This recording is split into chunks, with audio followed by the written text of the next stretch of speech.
கர்த்தருடைய பரிசுத்த நாமம் மகிமைப்படுவதாக. ஆண்டவராகிய இயேசு கிறிஸ்து நாமத்தினால ஒவ்வொருத்தரையும் நான் வாழ்த்தி வரவேற்கிறேன். ஏசப்பா உங்களை நிறைவாய் ஆசீர்வதிப்பாராக. நமக்கு இந்த வருஷத்துல கொடுத்திருக்கிற வாக்குத்தத்த வசனத்தை நாம் முதல்ல வாசிக்க ஏசப்பா நமக்கு உதவி செய்வாராக. ஆதியாகமம் 12வது அதிகாரம் 2வது வசனத்தை ஒருவர் வாசிக்கலாம். ஆதியாகமம் 12:2. நான் உன்னை பெரிய ஜாதியாக்கி உன்னை ஆசீர்வதித்து உன் பேரை பெருமைப்படுத்துவேன். நீ ஆசீர்வாதமாய் இருப்பாய். அடுத்த வசனத்துல உன்னை ஆசீர்வதிக்கிறவர்களை உன்னை சபிக்கிறவர்களை பூமியில் உள்ள வம்சங்கள் எல்லாம் ஆமென் ஆமென். ஆண்டவர் நமக்கு இந்த வருஷத்துல கொடுத்துக்கிற வாக்குத்தத்தம், நான் உன்னை பெரிய ஜாதி ஆக்குவேன், பெரிய ஜாதியா உன்னை பெருக பண்ணுவேன், உன்னை உயர்த்துவேன் அப்படின்னு ஆண்டவர் சொன்னாரு. அது மாத்திரம் நானே உன்னை ஆசீர்வதிப்பேன். இதுக்கு நான் தான் இவன் பெரிய ஆள் ஆகிறதுக்கு காரணம், நான் தான் இவங்க பெரிய ஆள் ஆகிறதுக்கு காரணம், இவன் ஒன்றுமில்லாமல் இருந்தப்போ உயர்த்தினதுக்கு காரணம் நான் தான் உதவி செஞ்சேன், நான் தான் தோல் கொடுத்தேன், நான் தான் பணம் கொடுத்தேன், யாரும் சொல்றதுக்கு ஏசப்பா இடம் கொடுக்க மாட்டாரு. ஆண்டவரே உங்களை உயர்த்துவார். இயேசுநாதர். எத்தனை பேர் ஆமென் சொல்றீங்க? அவரே உங்களை ஆசீர்வதிப்பாரு. பாருங்க. அல்லேலூயா.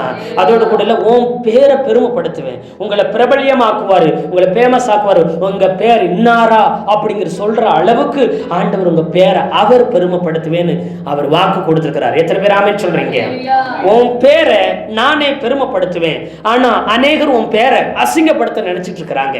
நீ ஆசீர்வாதமா வாழக்கூடாதபடி துக்கத்தோட தரித்திரத்துல கடன்ல வேதனையில வாழணும்னு அநேகர் உன்னை வேதனைப்படுத்தும்படி, உன் ஆசீர்வாதம், ஒரு வருமானம், உன்னுடைய தொழில், உன்னுடைய எல்லாம் விளங்கக்கூடாதபடி துலங்கக்கூடாதபடி கெடுக்கும்படிக்கு நிறைய பேர் உன்னை சபிக்க நினைக்கலாம், இல்லாமல் போக நினைக்கலாம். ஆண்டவர் சொல்ல, நான் வாக்கு கொடுக்கிறேன், நானே உன்னை ஆசீர்வதிப்பேன் அப்படிங்கிறாரு.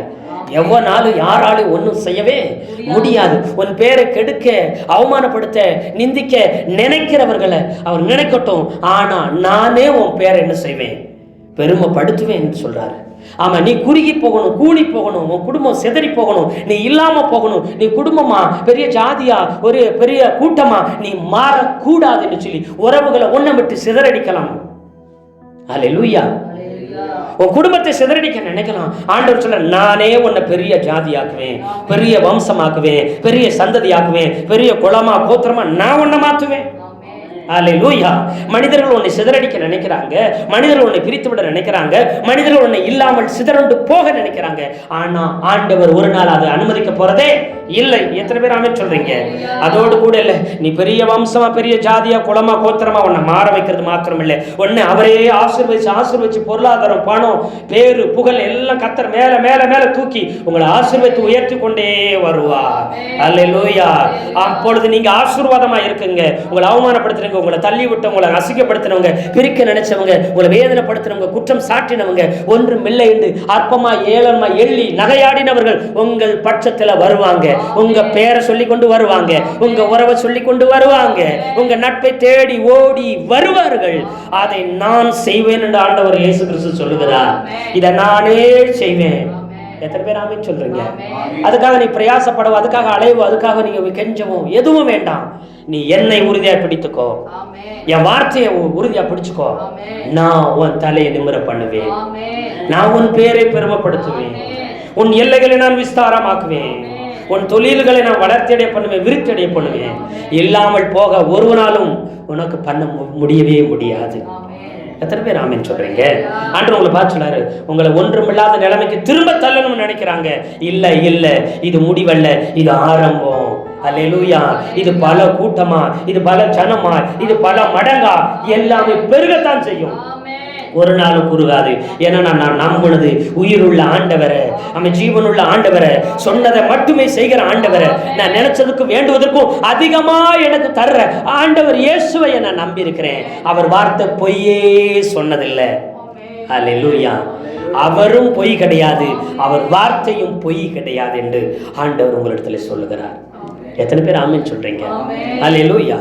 புது வருஷத்துல உன் பேரை பெருமைப்படுத்துவேங்கிற தலைப்புல நாம் இந்த வசனத்துல அடிப்படையில் நம்ம பிரசங்கத்தை கேட்டோம். அத்தோடு கூட இல்லாம கடந்த ஞாயிற்றுக்கிழமையில கூட நீ ஆசீர்வாதமா இருப்பாய், நீ ஆசீர்வதிக்கப்பட என்ன செய்யணும்னா, உனக்கு துரோகம் பண்ணினவர்களும் முதுகுல குத்தினவர்களும் உனக்கு நம்பிக்கை துரோகமும் இழப்பையும் கொண்டு வந்தவர்களுக்கு நீ மன்னித்து விடு, அவர்களை நீ ஆசீர்வதி, அவர்களுக்கு விட்டு கொடு என்கிறத குறித்து போன வாரத்தில் ஆண்டவர் பேசினார். அதோடு கூட சோத்திரம், இயேசுவுக்காக என்ன செஞ்சிரு, எல்லாத்தையும் நீ விட்டுடலாம், ஆனால் இயேசுவை மட்டும் நீ விட்டுவிடக்கூடாது என்று சொல்லி நாம் பார்த்தோம். கர்த்தர் சொன்னார், விட்டுருப்பா, உனக்கு தீமை செஞ்சவங்களை விட்டுரு, அவங்கள ஆசீர்வதி, அவங்களுக்கு உதவி செய் அப்படின்னு சொன்னார். ஆனால் ஒரு நாளும் மனுஷங்களுக்காக, குடும்பங்களுக்காக, உன்னுடைய சூழ்நிலைக்காக, உன்னுடைய தேவைக்காக, உன்னுடைய கஷ்டத்துக்காக எந்த சூழ்நிலையும் என்னை நீ விட்டுறாத. அல்லேலூயா. இயேசுநாதரை ஆண்டவரை விட்டுறாத. ஆண்டவர் சொல்ல, நான் உன்னை விட்டு விலகவே, உன்னை கைவிடவே, உன் மரண பரியந்த நான் உன் கூடவே இருப்பேன். சாகிற கடைசி நிமிஷம் வரைக்கும் நான் உன் கூட இருப்பேன், செத்ததுக்கு அப்புறம் உன்னை என் கூட வச்சுக்கிறவேன்னு ஆண்டவர் வாக்கு கொடுத்துருக்கிறாரு. அவர் மாற்றவே மாட்டாரு. ஒன்று, நீ என்ன விட்டு போயிடாத, நீ என் வாக்க விட்டு போயிடாத, என் மேல சந்தேகப்பட்டு போயிடாத, என்னை ஒரு நாள் நீ இழந்து விடாதேன்னு ஆண்டவர் சொல்லுகிறார். எத்தனை பேர் ஆமென் சொல்றீங்க? அல்லேலூயா. மனுஷங்களை பார்த்து, சூழ்நிலையை பார்த்து, நெருக்கத்தை பார்த்து, கஷ்டத்தை பார்த்து, இப்படிப்பட்ட எதிரான நிலைமைகளை பார்த்து நினைக்காத எதிர்பாராததெல்லாம் உனக்கு நடக்கும் பொழுது நீ இயேசுநாதரை ஒரு நாள் விட்டு விடவே விடாத, உறுதியாய் பிடித்துக்கொள். எத்தனை பேர் ஆமென் சொல்றீங்க? அப்படிங்கிறத குறிச்சும் நாம பார்த்தோம். கர்த்தருக்கு ஸ்தோத்திரம். கர்த்தர் நல்லவர். அது மாத்திரமல்ல, உங்களுக்கு விரோதமாய் எதிராய் செயல்பட்டவங்களுக்கு முதல்ல நீ விட்டு கொடு, ரெண்டாவது உதவி செய்யி, துரோகம் பண்ணினவர்களுக்காக திறப்பல நின்று மன்றாடி அவர்களுக்கு நல் வாழ்க்கை உண்டாகுன்னு ஜெபம் பண்ணு. அல்லேலூயா.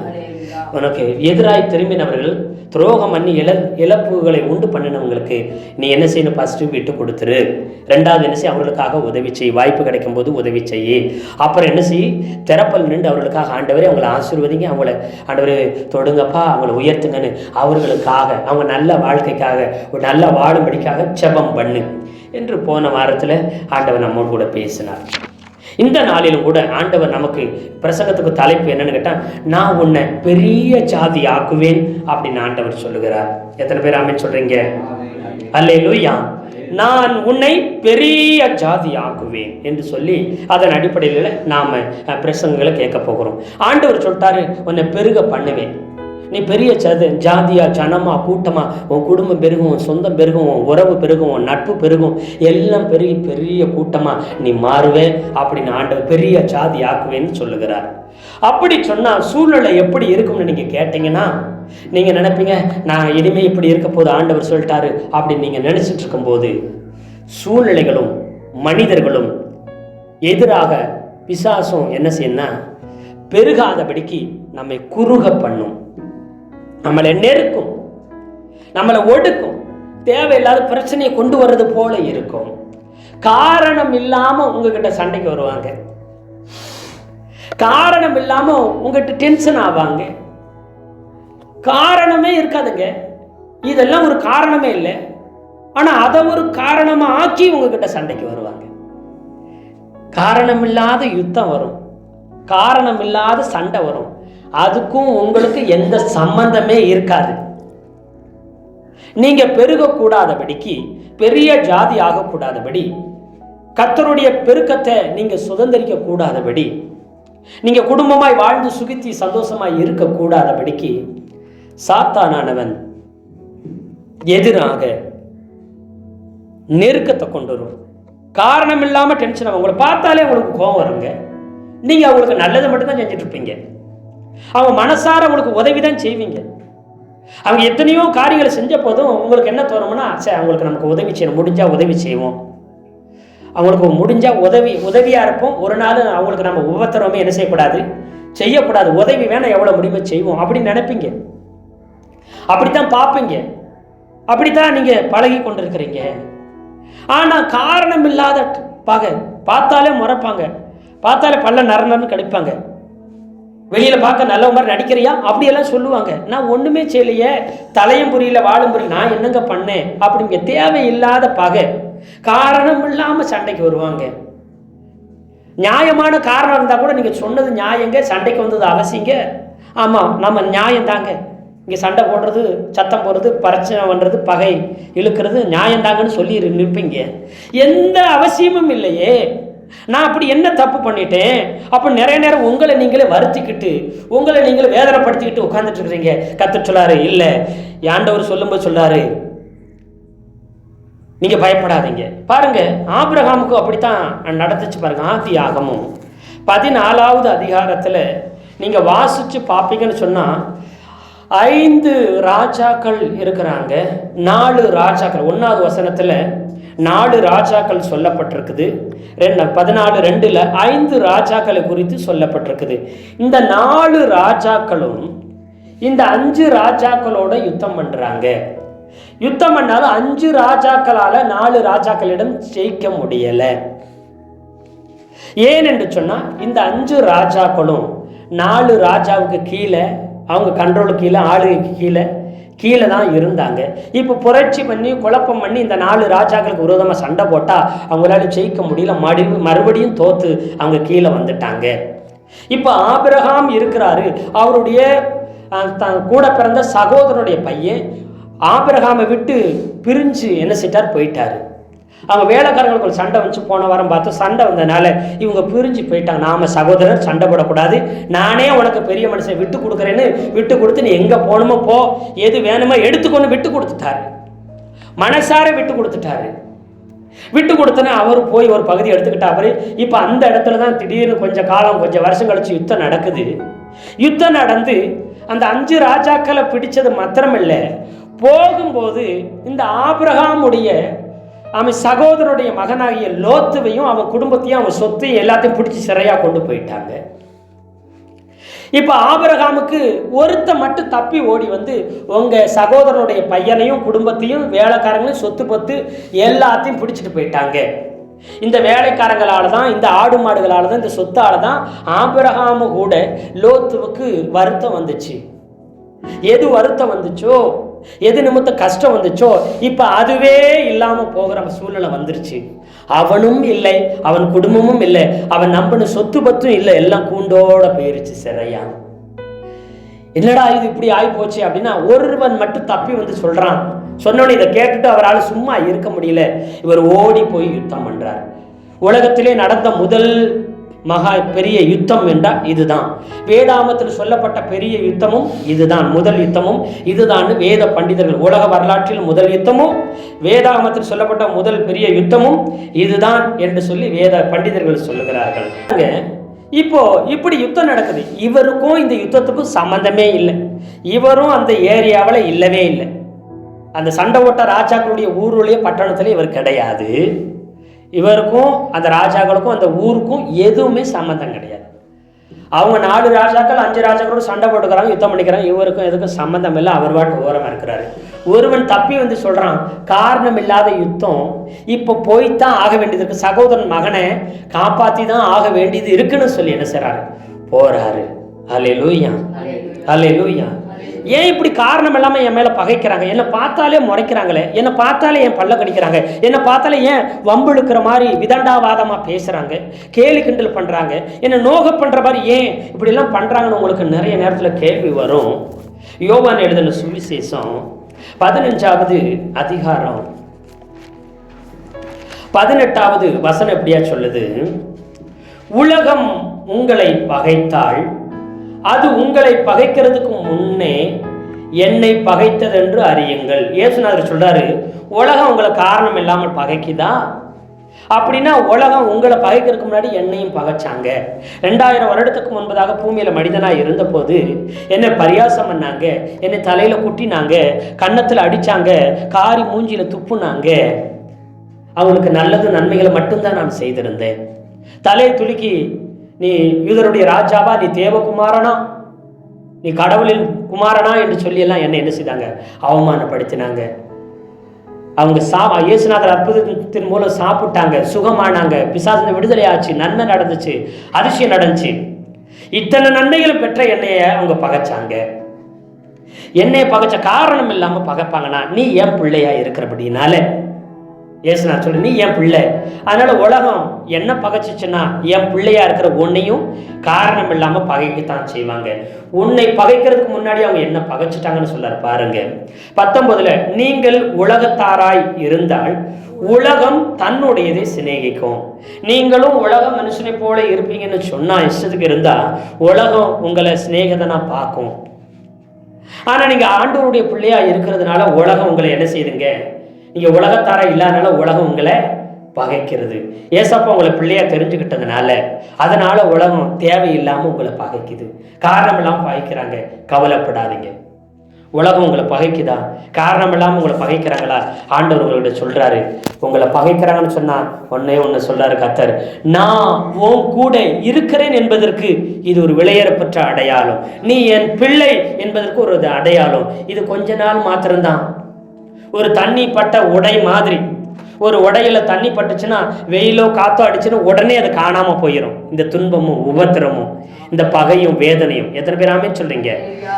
ஒரு துணி இருக்குது, அது தண்ணியில நனைஞ்சிருச்சுங்க, சுல்லுன்னு வெயில் அடிச்ச உடனே நல்லா காத்து அடிச்ச உடனே என்ன செஞ்சிருங்க, அது காஞ்சிரும். தண்ணீர் பட்ட உடை மாதிரி துன்பமும் கஷ்டமும் ஒரு நிமிஷத்துல இல்லாம போய்விடும். எத்தனை பேர் ஆமே சொல்றீங்க? அல்லேலூயா, அல்லேலூயா. அது நிழல் மாதிரி உடனே இல்லாம மறைஞ்சு போய்விடும். நீ கவலைப்பட வேண்டிய அவசியம் இல்லை. ஏன்னா நான் உன்னோடு கூட இருக்கிறேன். கர்த்தர் சொல்ல, நான் உன் கூடவே இருக்கிறேங்கிறதுக்கு இது அடையாளம். அதனால கொஞ்ச காலம், அற்பமான சொற்பமான நாட்கள் காலங்கள் உங்களை பகைக்கலாம். நீங்க பயப்படாதீங்க. தண்ணீர் பட்ட உடைய போல அது இந்த துன்பம் துயரம் உன்னை விட்டு போய்விடும், உன்னை விட்டு அகன்று விடும். எத்தனை பேர் ஆமென் சொல்றீங்க? அல்லேலூயா. துன்பமா துயரமா அது தண்ணீர் பட்ட உடை போன்றதம்மா. துன்பமா துயரமா அது தண்ணீர் பட்ட உடை போன்றதம்மா. காற்றடிச்சா வெயில் வந்தா காய்ந்தே போய்விடும், கலங்காதே. காற்றடிச்சா வெயில் வந்தா காய்ந்தே போய்விடும், கலங்காதே. அல்லேலூயா. எல்லாம் இருக்கிற இடம் தெரியாம போயிடும். இப்ப இருக்கிற சூழ்நிலை, நிலைமை, பகை, எதிர்ப்பு, குழப்பம், கஷ்டம் எல்லாம் இல்லாம போயிடும். ஆண்டவர் வாக்கு கொடுக்கிறார். ஏசப்பா வாக்கு கொடுக்கிறார், நான் மாற்றுவேன்னு கர்த்தர் சொல்றார். அல்லேலூயா. இது நிரந்தரம் கிடையாது. இது காணல் நீர். பார்க்கறதுக்கு நீரை போலவே, ஒரு ஆபத்தை போலவே, ஒரு கஷ்டத்தை போலவே, வேதனை போலவே இருக்கும். தூரத்துல நீங்க எவ்வளவு தூரத்துல இருக்கிறீங்களோ அவ்வளவுக்கு அவ்வளவு அது அதிகமா தெரியும். நீ வர வர பக்கத்துல நெருங்க நெருங்க அது இருக்கிற இடம் தெரியாம ஒன்றும் இல்லாமல் போய்விடும். அது உண்மை இல்லை. இது உன் வாழ்க்கையில இது உண்மை கிடையாது. இந்த கஷ்டம், இந்த நஷ்டம், இந்த வேதனை, அவமானம் இதெல்லாம் உண்மையே கிடையாது. காணல் நீர் மாதிரி இல்லை, ஆனா இருக்கிற மாதிரி தோன்றும். கர்த்தர் எல்லாவற்றையும் மாற்றிவிட போதுமானவராக இருக்கிறார். அல்லேலூயா. வேதத்துல யோசேப்பு என்கிற ஒரு தேவ மனிதன் இருந்தார். ஆமா சோத்திரம். 12 சகோதரர்களோடு பிறந்தாரு. அப்படிப்பட்ட அந்த தேவ மனிதன் அவரை ஆண்டவர் பிரத்யேகமா தெரிஞ்சுக்கிட்டதுனால அவருக்கு 2 சொப்பனம் வந்துச்சு. ஒன்று அரிக்கட்டு, அதாவது என்ன சொன்னா களத்துல வயல்ல போய் நிற்கிறாங்க, அரிக்கட்டு அறுக்கிறாங்க. 12 சகோதரர்களும் அரிக்கட்டு அறுக்கிறாங்க. நெல்லுக்கட்டுன்னு சொல்லுவோம் நம்ம. அதை அறுத்து கட்டி நிப்பாட்டி நேரம் நிப்பாட்டி வச்சிருக்கிறாங்களாம். ஆனா பார்த்து இந்த யோசேப்புங்கிற 11வது சகோதரனா இருந்த 11வது பையனா இருந்த அவனுடைய அரிக்கட்டு மட்டும் நடுவுல நிக்குது, நேரம் நிக்குதான். மற்ற 11 அரிக்கட்டும் அந்த அரிக்கட்டை சுற்றி இப்படி தலை வணங்கி குமிஞ்சு நிற்கிற மாதிரி நிற்கிது. இப்படி ஒரு சொப்பனம் பார்த்தேன்னு, வெறும் 17 வயசுக்குள்ள இப்படி ஒரு சொப்பனம் பார்த்தேன்னு அது சொப்பனத்துடைய அர்த்தம் விவரம் கூட தெரியாமல் சொல்கிறாரு. சொன்ன உடனே அந்த மற்ற 10 சகோதரர்களுக்கும் பயங்கர எரிச்சலும் கோவம் வந்துருச்சு. இந்த 10 பேருக்கு இளையவன் அவன் 11வது ஆள், 12வது ஆள் அவனுடைய கூட பிறந்த தம்பி, இன்னொரு தம்பி இருக்குது. அப்போ இவனுக்கு கோபம் பயங்கரமாக வந்துருச்சு. நாங்கள் ஆமாம் சொந்த 10 பேர் மூத்தவங்க, நான் உங்களை வணங்குவோமா? நீ பெரிய ஆள் ஆவியா? உனக்கு கீழே நான் நிற்போமா? அவனை கோபத்தில் பகைக்கிறாங்க, எரிக்கிறாங்க, அவனை சண்டை போடுறாங்க, அவனை தேவையான நேரத்தில் அவனை என்ன பரியாசம் பண்ணணுமோ பண்ணுகிறாங்க. இன்னொரு தடவை 12 நட்சத்திரம் என்ன செய்யுது, 11 நட்சத்திரமும் சூரியன் சந்திரனும் வணங்குது. மறுபடிக்கா சொப்பனம் கண்டு அது அப்பா கிட்ட சொன்னா அப்பாவும் திட்டுறாரு. கூட பிறந்த அண்ணங்களுக்கு இன்னும் டென்ஷன் ஆயிடுச்சு, வெறி ஆயிடுச்சு. இந்த 10 பேரும் பார்த்தீங்கன்னா ஆமாம் சுந்தரம் பெரியம்மாவுடைய அப்பா ஒன்று, அப்போ பெரியம்மா மூத்த பெரியம்மாவுடைய பையங்க, அப்புறம் பார்த்தீங்கன்னா அப்புறம் ஒரு சில மனைவிகளுடைய பையங்களாக இருக்கிறாங்க. ஆனால் தகப்பன் ஒன்று, எல்லாம் டென்ஷன் ஆகுறாங்க.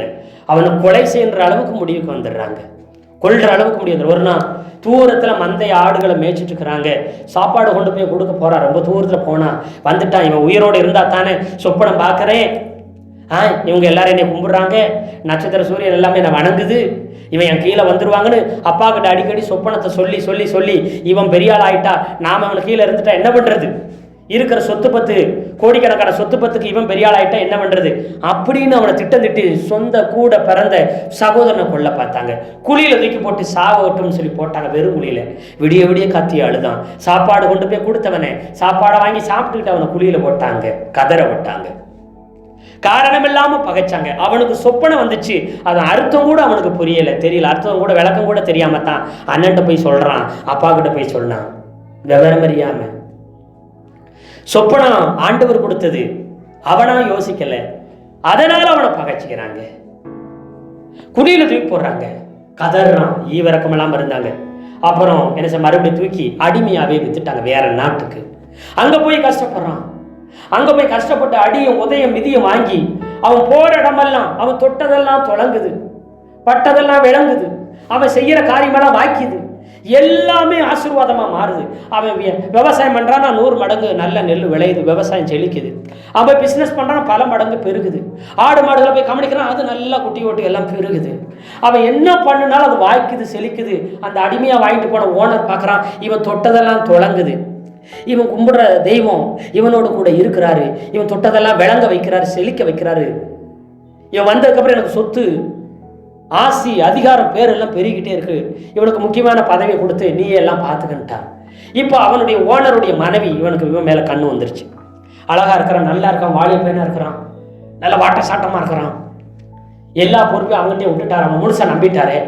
உடனே அவன் மேல ஒரு அபிப்பிராயம் ஓனருக்கு வந்தோடனே ஓனர் அவன் மேல ஒரு கண்ணு போட்டு அவங்களோட தப்பா நடக்கிறதுக்கு ஒவ்வொரு தடவை அவன் வீட்டுக்கு வேலை செய்ய வரும்பொழுது, வீடை சுத்தம் பண்ணும் பொழுது, பொறுப்புகளை செய்யும் பொழுது அவன் தனியா இருக்கும் போதெல்லாம் கூப்பிட்டுட்டு வா வா நம்ம ஒன்னா இருக்கலாம், வா சந்தோஷமா இருக்கலாம்னு எத்தனையோ தடவை இழுத்தப்போ இவன் மாட்டேன்னு சொல்லி ஓடுறான். ஒரு நாள் வாய்ப்பு இதுதான் சொல்லி அவன் வசரத்தை பிடிச்சி இழுத்தான், அவன் வசரத்தெல்லாம் கலத்தி விட்டுட்டு ஓடுறான். பிடிச்சு இழுத்தப்ப இல்ல, இந்த தப்பை நான் பண்ண மாட்டேன், என் ஆண்டவருக்கு விரோதமா இந்த தப்பு பண்ண மாட்டேன், உன் புருஷன் இல்லாம இருக்கலாம், மற்ற யாரும் இல்லாம இருக்கலாம், இது யாருக்கும் தெரியாம ரகசியமா இருக்கலாம், எகிப்துல நான் இந்த தப்புக்கு உடன்பட மாட்டேன், என்ன நீங்க கொன்னாலும் பரவாயில்லன்னு துணிமணி எல்லாம் விட்டுட்டு அவுத்துட்டு ஓடுறான். அரவர நிர்வாணமாய் ஓடுறான் வெளியில. உடனே இந்த காரியம் வெளிப்பட்டுருமோன்னு சொல்லி இவன் சொல்றா, இந்த அடிமை இந்த வேலைக்காரன் பார்த்தீங்கன்னா என்னை கெடுக்க வந்துட்டான், என்னை நாசம் பண்ண வந்துட்டான், என்னை அழிக்க வந்துட்டான், என் வாழ்க்கையை நாசம் பண்ண வந்து விட்டானேன்னு சொல்லி கதறா. எல்லா வேலைக்காரன் ஒடியாடுறாங்க. ஆமா ஆமா அவன் அறகுறையா ஓடுனதை பார்த்தேன் அப்படி சொல்லி அவன் நல்லா பிடிச்சி இழுத்துட்டு வராங்க. வந்து ஜெயில போட்டாங்க. ராஜா பார்வோன் எகிப்து ராஜா கிட்ட சொல்லி ஜெயில போட்டாங்க. அவன் நாள் வந்தோடனே அவனுக்கு மரண தண்டனை கொடுக்கணும்னு சொல்லி உள்ள போட்டாங்க. மரண தண்டனை கைதி இருக்கிற இடத்துல போட்டாங்க. அங்கே போய் அடியும் உதயம் மிதியும் துன்பமும் வேதனையும் அவன் அனுபவிக்கிறான். அல்லேலூயா. மாடு மாதிரி உழைச்சு நாய் மாதிரி உழைச்சேன்னு சொல்லுவாங்க. நாயா உழைச்ச ஓடா தெரிஞ்சம்பாங்களே. இவர் அவ்வளவு கடினப்பட்டு உழைச்சி அவ்வளவு கடினமாய் உழைத்தார். ஒரு எதிர்பார்ப்பு இல்லாமல் வேலை செஞ்சு அவனை பெரிய அளவு உயர்த்தினார். இவர் மூலம் எல்லாம் ஆசீர்வதிக்கப்பட்டவங்களை பழிய போட்டாங்க, வீண் பழிய. ஜெயில இடந்து கதறினார், கண்ணீர் வடித்தார். அங்க போனா ஜெயில் வார்டனு ஜெயில் தலைவர் பாக்குறாரு, இவன் நல்ல பையனா இருக்கான்னு அங்கேயும் பொறுப்பு கொடுத்து நீ எல்லாத்தையும் இந்த ஜெயில உள்ள எல்லாத்தையும் நீ விசாரி, அவங்களுக்கு தேவையானதை கொடு, அவங்களுக்கு ஆறுதல் வார்த்தை சொல்லு, சாக போற இவனுக்கு பொறுப்பு கொடுத்து மறுபடியும் மேல தூக்கி விடுறாங்க. மேல மேல மேல டக்கு டக்குன்னு உயர்ந்து அந்த ஜெயிலுக்கே, அந்த பெரிய ஜெயிலுக்கு இவன் தலைவன் மாதிரி மாறிடுறான் உள்ள இருந்து. இவனுக்கு எப்ப தீர்ப்பு வர எப்ப சாவான்னு சொல்லவே தலை மேல கத்தி தொங்குது. ஆனா சாகிறதுக்குள்ள எல்லாத்துக்கும் உதவி செய்யலான்னு செய்யறான். அல்லேலூயா, அல்லேலூயா. உதவி செய்தா ராஜாவுக்கு திராட்சரசம் கொடுக்குறவன், ஒருத்தர் ராஜாவுக்கு சாப்பாடு கொடுக்குறவன், எப்படியோ ராஜாவுக்கு விரோதமா எழும்பி ராஜாவை கொல்ல பார்த்துருக்கிறாங்க. இதுல எவனோ ஒருத்தன் அவன் கைக்கூலியாக இருந்து ராஜா கொள்றதுக்கு சதிக்கு உடன்பட்டிருக்கிறான். இது தெரிஞ்ச ராஜா 2 பேரும் இந்த செயலில் வந்து போடுறாங்க. மரண தண்டனை கைதி, அரசாங்க கைதி, விஐபி கைதிக்குள்ளே போடுறாங்க. அங்கே எல்லாத்தையும் விசாரிச்சுட்டு இருக்கிறான். சொப்பனம் வருது.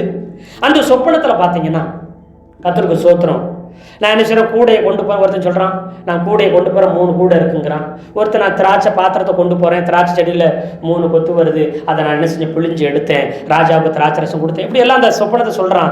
இவன் நினைக்கலாம், ஏற்கனவே ஒரு 2 சொப்பனம் பார்த்து தான் இன்னைக்கு எகிப்தில் அடிமையாக வந்து கிடந்தேன், இப்போ வீண் பழியை சுமந்தேன், இப்போ செயல வந்து கிடக்கேன், மறுபடியும் இங்கே ஒரு சொப்பனமா அப்படி சொல்லிட்டு கம்மன் இல்லாதபடி சொப்பனம் ஆண்டவர் கொடுக்குறதுன்னு சொப்பனத்துக்கு விளக்கம் கொடுத்தான். இங்கே வர நீ திராட்சை ரசம் கொடுக்குற, ராஜாவுக்கு பானை பாத்திரம் கொடுக்குற உடனே இந்த சொப்பனத்தை படி 3 நாள்ல ராஜா உன்னை விடுதலை ஆக்கிடுவாரு, நீ வெளியில வந்துருவ, திரும்ப உன்னை பொறுப்புல வச்சிருவாரு ராஜா, நீ இழந்து போன பொறுப்புல திரும்ப வந்து உட்காந்துருவேன் அப்படின்னாரு. இன்னொருத்தன் சொல்றான், அந்த சாப்பாடு கொண்டு போற சொல்றான், இந்த மாதிரி 3 கூடையை பார்த்தேன், அதுல ஆகாரம் எல்லாம் இருந்துச்சு, ராஜா கொடுக்குற சாப்பாடு இருந்துச்சு, அதுல பறவை வந்து கொத்தி தின்னுச்சு அப்படி இப்படின்னு சொல்லிட்டு இருந்தா பாருங்க. 3 நாளில் ராஜா என்ன செய்வாரு, தப்பு பண்ணவன் யாருன்னு கண்டுபிடிச்சிருவாரு.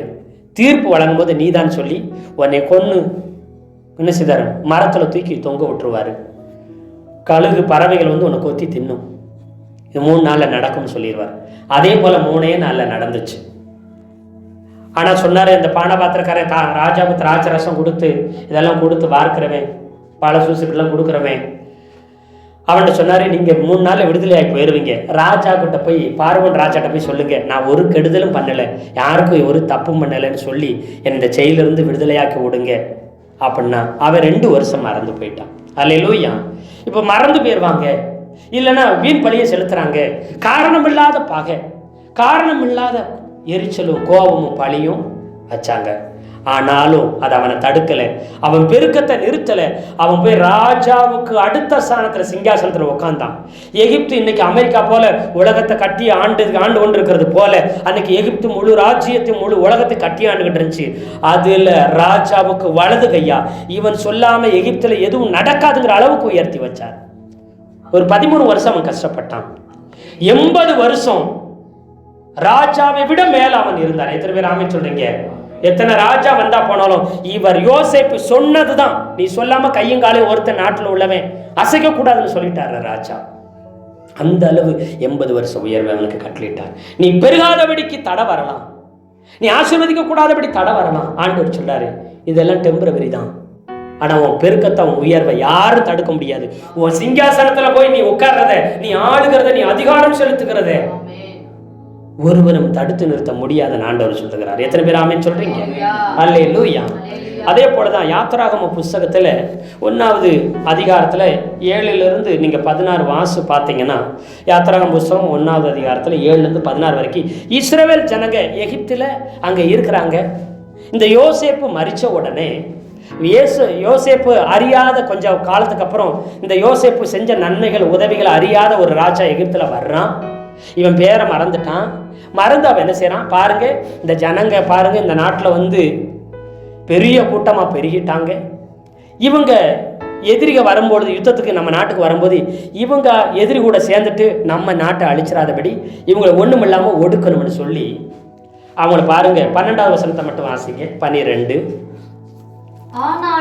ஆனாலும் அவர்களை எவ்வளவு ஒடுக்கினார்களோ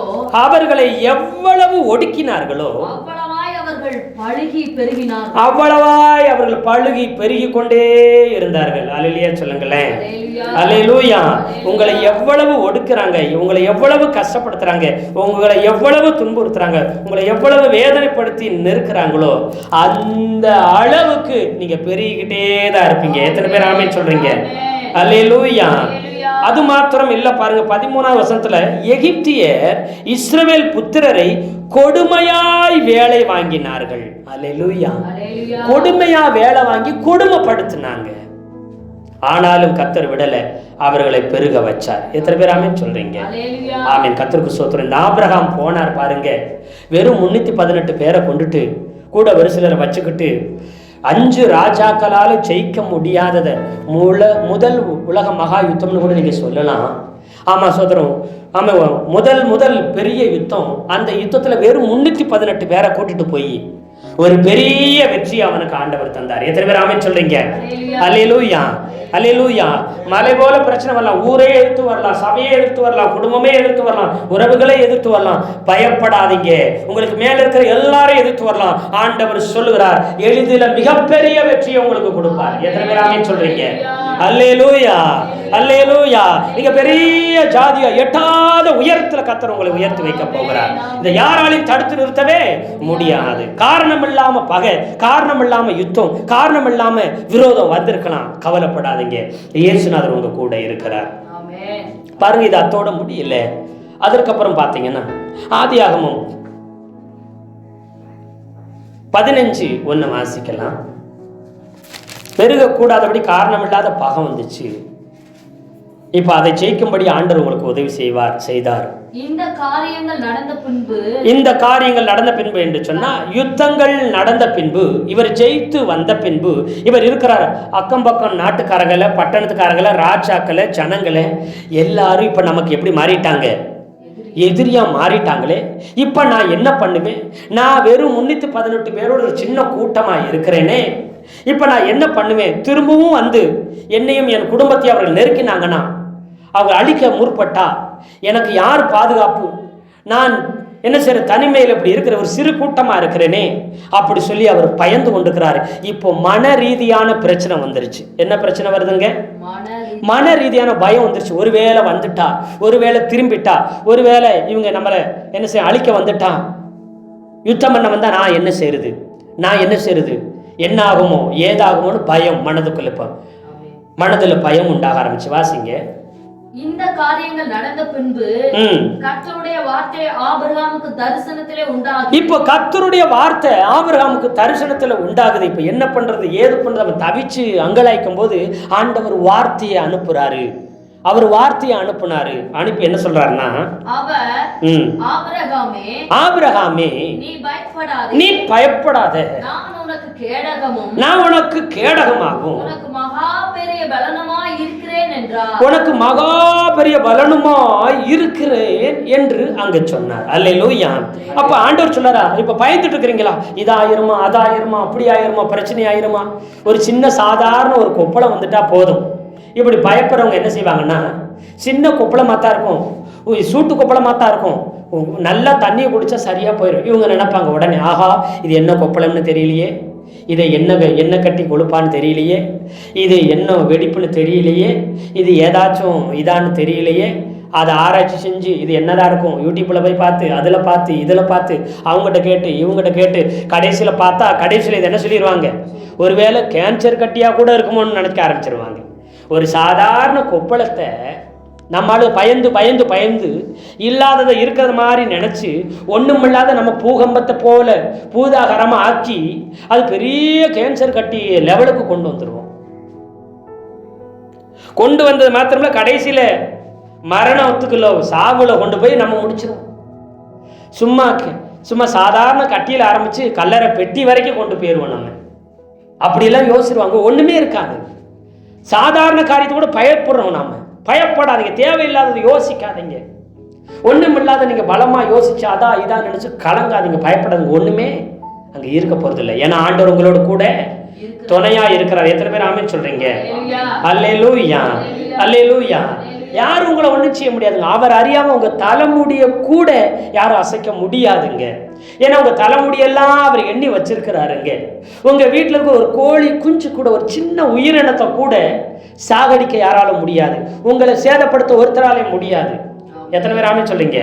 ஏன்னா ஆண்டவர் உங்களோட கூட இருக்கிறாரு, அவர் உங்களை பாதுகாத்து கொண்டிருக்கிறாரு. ஏன் தேவையில்லாத பிரச்சனைகளை, தேவையில்லாத காரியத்தை ஏன் நீங்க நினைச்சிட்டு ஒண்ணுமில்லாத ஏன் பெருசா நீங்க நினைச்சு யோசிச்சு வேதனைப்படுறீங்க? அல்லேலூயா. எதுவும் உங்களை சேதப்படுத்தாது, எதுவும் உங்களை அசைக்க முடியாது. நீதிமான் அசைக்கப்படுவது இல்லை என்று கர்த்தர் சொல்லுகிறார். எத்தனை பேர் ஆமென் சொல்றீங்க? உன்னை அசைய விட மாட்டாரு. தேவையில்லாத மன பயத்தை தூக்கி ஏறி, தேவையில்லாத பயங்களை தூக்கி ஏறி. எத்தனை பேர் ஆமென் சொல்றீங்க? அல்லேலூயா.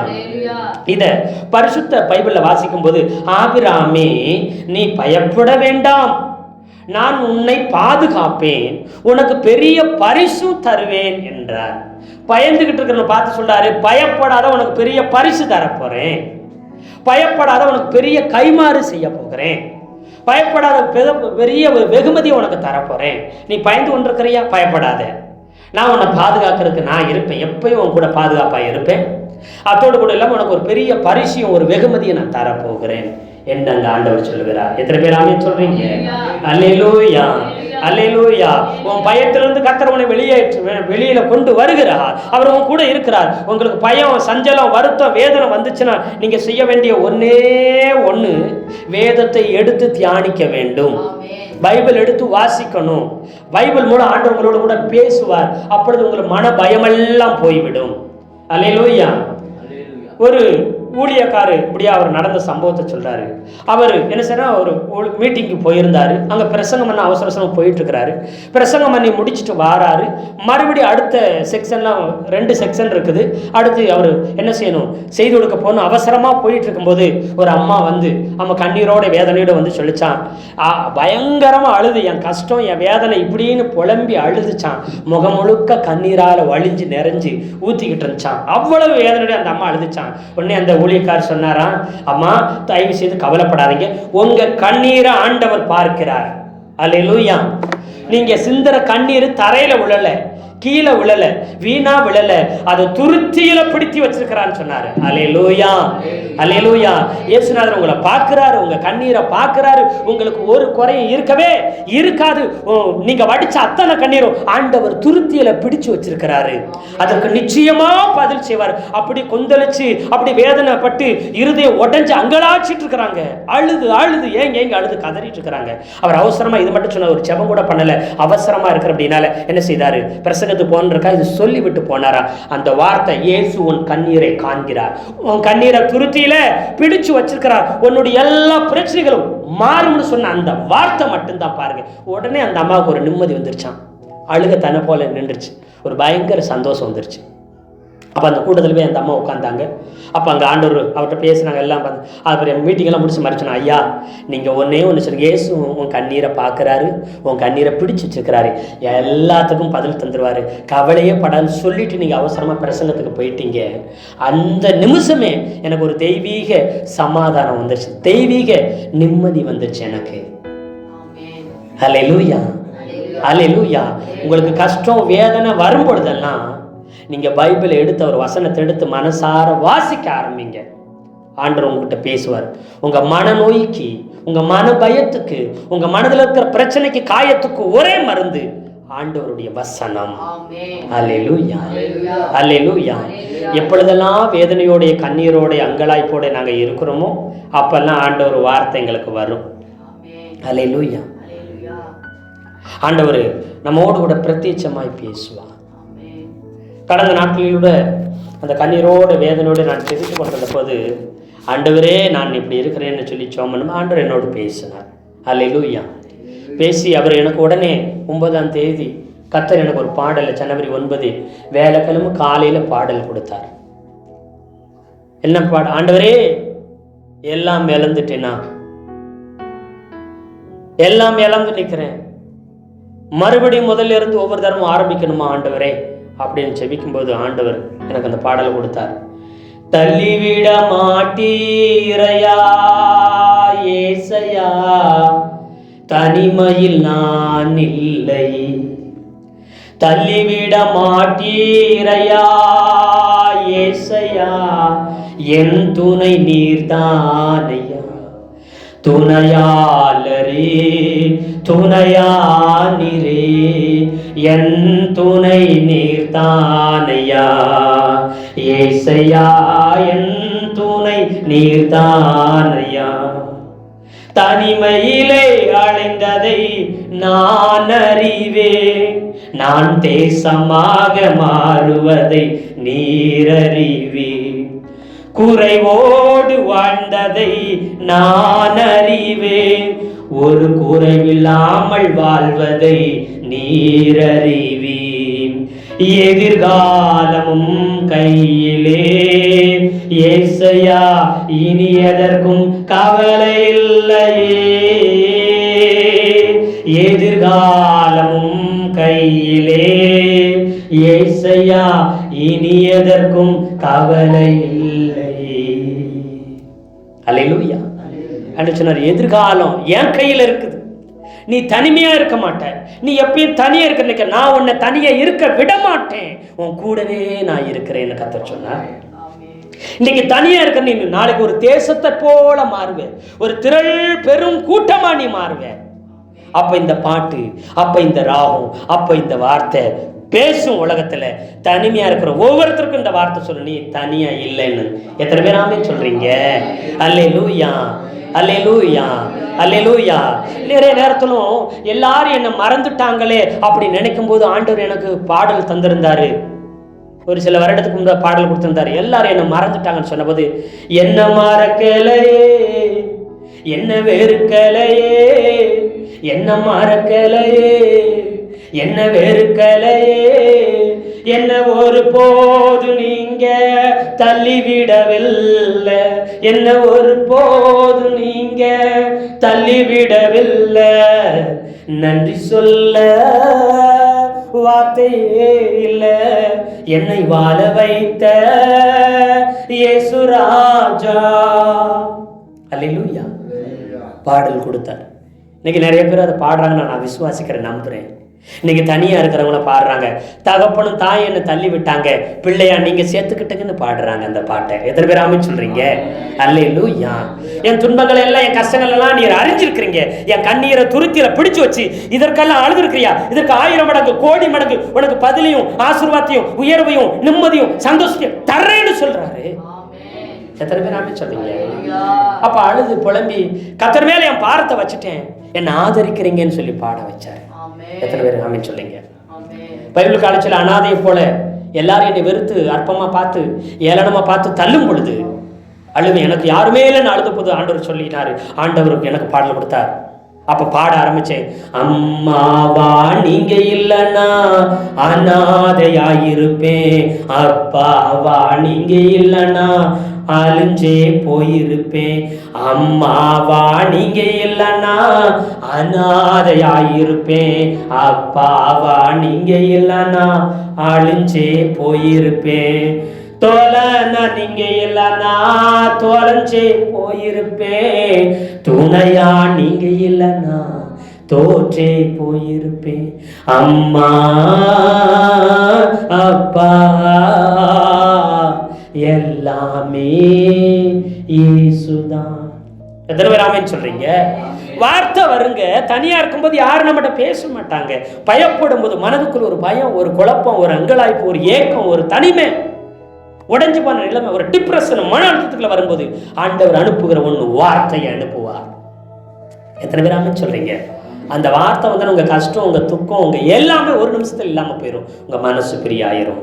ஆண்டவர் இன்னைக்கு சொல்றாரு, பயப்படாதே, நான் உனக்கு பாதுகாப்பா இருக்கிறேன், உனக்கு பெரிய வெகுமதி தரப்போகிறேன், ஒரு பெரிய பரிசு தரப்போறேன், நீ கவலைப்படாத. உன் கூட இருந்து உன்னை பாதுகாக்கிறது மட்டுமில்ல, ஒரு பெரிய வெகுமதி.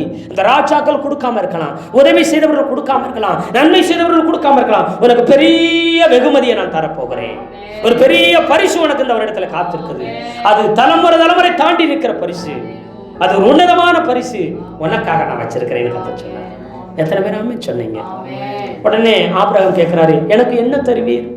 நான் பிள்ளை இல்லாம இருக்கிறேன், ஒரு பிள்ளை கூட இல்லாம இருக்கிறேனே, ஒரு பிள்ளைக்கு வழி இல்லாம இருக்கிறேனே, எனக்கு ஒரு சந்ததி, எனக்கு ஒரு வம்சம் இருந்தா நல்லா இருக்குமே என்று சொல்லி அங்க ஆண்டவர்கிட்ட சொல்லுறாரு. அப்படியா? ஒரு பிள்ளை இல்லையா? அதுக்காக வேதனைப்படுறியா? வா, நான் உனக்கு பிள்ளைய தரேன்னு சொல்ல, வா வெளியில போ, ராத்திரி நேரமா இருக்குது, அண்ணாந்து பாரு, நட்சத்திரத்தை அண்ணாந்து பாரு, அதை எண்ணு அப்படின்னாரு. என்ன ஆண்டவர் சொன்னார், என்ன கூடுமானால் எண்ணு. அது எப்படி ஆண்டவர் என்ன முடியும்? என்ன முடியாது. நீ ஒரு பிள்ளைக்காக துயரப்பட்டு மனம் உடைஞ்சிருக்கிறியா? நான் இந்த நட்சத்திரத்தை போல எண்ணி முடியாததும் உன் சந்ததியை பெருக பண்ணுவேன்னு ஆண்டவர் வாக்கு கொடுத்தாரு. எத்தனை பேர் ஆமென் சொல்றீங்க? உன் சந்ததி எண்ணி முடியாததா இருக்கும். ஒரு பிள்ளைக்காக அழுது கொண்டு புலம்பிக் கொண்டு கலங்கி கொண்டு இருக்கிற உன்னை பார்த்து ஆண்டவர் சொல்லுகிறார், ஒரு பிள்ளை இல்லையேன்னு தவித்து அழுது அங்கலாய்ச்சி புலம்புற உன்னை பார்த்து சொல்றாரு, வானத்து நட்சத்திரம் போல உன் சந்ததி பெருகுங்கிறார். எத்தனை பேர் ஆமென் சொல்றீங்க? அல்லேலூயா. அவன் மனபாரம் நீங்கிருச்சு, அவன் மன பயம் போயிருச்சு, அவன் மன அழுத்தம் போயிருச்சு. எத்தனை பேர் ஆமென் சொன்னீங்க? அன்னைக்கு சொன்ன ஆபிரகாமுக்கு ஒரு பிள்ளை இல்லாம அழுத போது, செபிச்ச போது வானத்து நட்சத்திரம் போல மாத்துவேன்னு சொன்னாரு. கிட்டத்தட்ட 4500 வருஷத்துக்கு முன்னாடி இந்த வார்த்தையை சொல்லும் போது அவனுக்கு ஒரு பிள்ளை இல்லை. வயசு 80, 75, 80 வயசுக்கு மேல, 100 வயது ஆகுற வரைக்கும் அவனுக்கு குழந்தை இல்லை. நட்சத்திரத்தை என் போல அவன் சந்ததி இருக்கும்னாரு. எத்தனை பேர் ஆமென் சொல்றீங்க? அல்லேலூயா. ஒரு பிள்ளை இல்லாதவனுக்கு 4500 வருஷத்துக்கு முன்னாடி சொன்னார். அந்த வார்த்தையின்படி இஸ்மவேல் வந்தார்.